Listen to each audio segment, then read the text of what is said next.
YouTube, listen. Oh my days. Wow. Yeah, I got a story for you lot.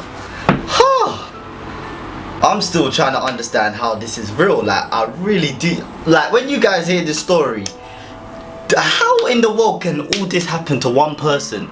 To me, CheekyLadNextDoor. I got done dirty. I got done dirty.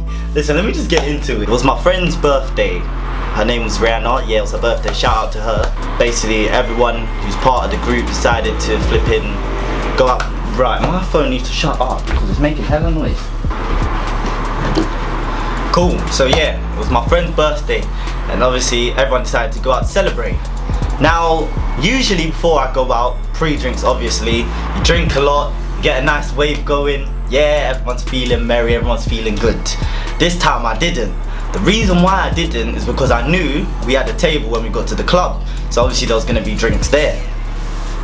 Cool. So bearing in mind I haven't drank nothing and I've ate well beforehand. This is what I don't get. I've been eating so much recently, so obviously I'm trying to get back on the gym thing, but that's besides the point. So we get in the club now. Do you know what? This night was just stupid. This night was stupid actually when I think about it. We're in the VIP section at our table now. Then out of nowhere comes this 30-year-old auntie looking like Becky's mum or something, who's just decided to come lost with her. Like, lost is what the club is called, by the way. Yeah, and she comes over and she's starting trouble with like one of my boys, my boy Joey. And we've done nothing, but for some reason they say to Joey, you've got to leave. So that was just a mess in itself, really. Luckily, there's a black security guard there with dreads and that. Shout out to him, he's the plug.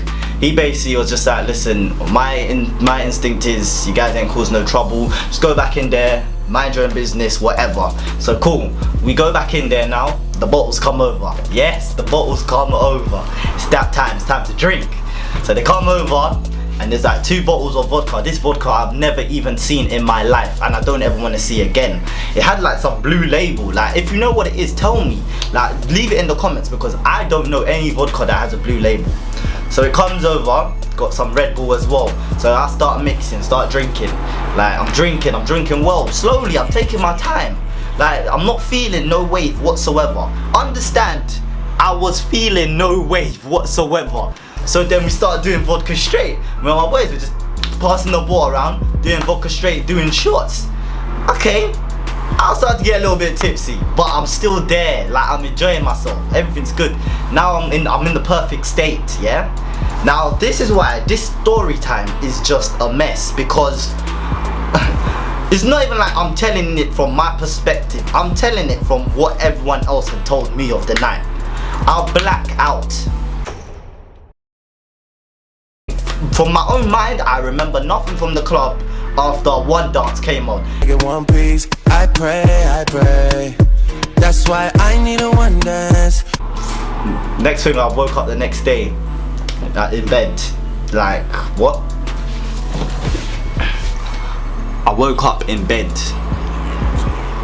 after one dance. What's that all about? Listen, I wake up and I'm like, cool, where's my phone? It's not there. My phone is not there. Oh my days. Oh. Cool, so I go to find out, cabman's got my phone. Cabman robbed my phone. He robbed my phone. That's when I thought, you know what? What happened last night? Let me tell you guys. Let me tell you exactly what happened last night. After the club, I got in a cab. Yeah? I was sick in that cab. Yes, I threw up. Poor performance. 2 out of 10 for performance. Poor. Why am I throwing up? I'm a big man. I am a big man. Why am I throwing up? Tell me. Leave it in the... Why am I throwing up? Yeah? So, that's the first thing. I threw up in the cab. And then I'm hearing... What? Now you gotta pay a £60 fine. What do you mean? I'm waking up to a cash loss of £60 and I haven't got my phone. I called my phone. Cabman picks up. I'm like, yeah. Oh, it's me. He's like, yeah, you're not getting your phone back until you pay £60.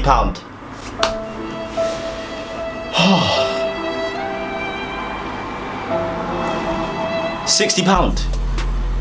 Bruv, I'm not getting no more student loan and you want me to pay £60. It's Ramadan and you stole my phone, boss man. You stole my phone, boss man, and it's Ramadan. You know that's haram. It's haram. He said, you ain't getting your phone back. I said, you're taking a mick. So I was like, alright, cool, come. So I tell the guy to come. He's like, yeah, you're not getting the phone, you're not getting the phone. I'm like, okay, let me at least see that you got my phone. He's like, no. Camman drives off. This guy's doing hit and run now during Ramadan. Come on. Like, bruv. Are you on your deen? What do you mean? Allah's watching you, you know.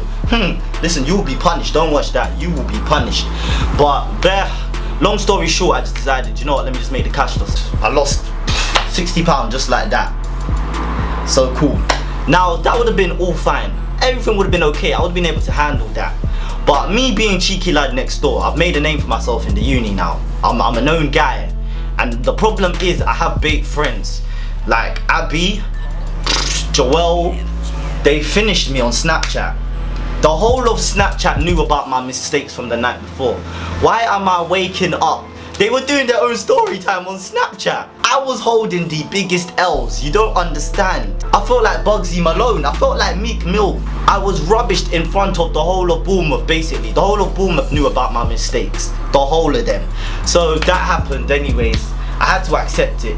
And to be honest, Abby, I've rubbished you many a times on YouTube. That's why I understand, like, you had to get me back. He said, it's because I've rubbished him on YouTube. And he said, Karma came back. Karma came back and dabbed on me. Like, I got dabbed on by Karma. Oh, I've got an image to upkeep now.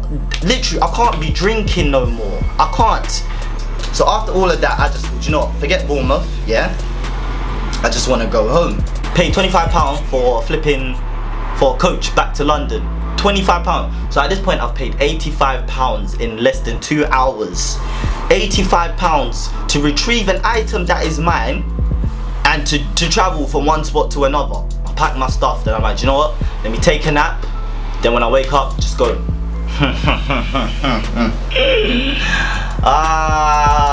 Number one. What? I woke up. My coach was at 8. I woke up 8:25. I said, what? How is it what? I said, where's my alarm? I said, where's my alarm? I set an alarm. Where's my alarm? I go to see, yeah? I'd set the alarm for 8 AM. No, not even 8 AM, 7 AM, sorry. I'd set the alarm for 7 AM.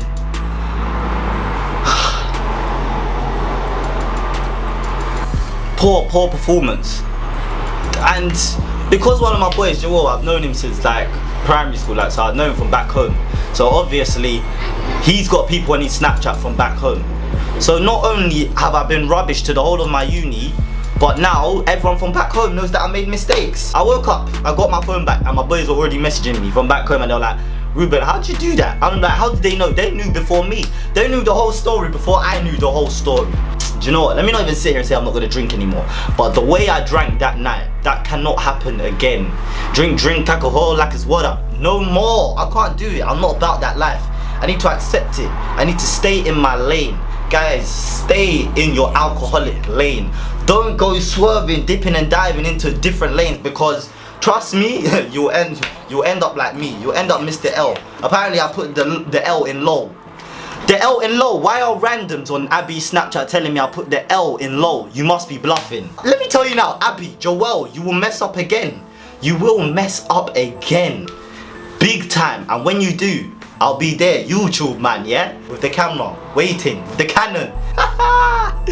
Yeah, it's on now.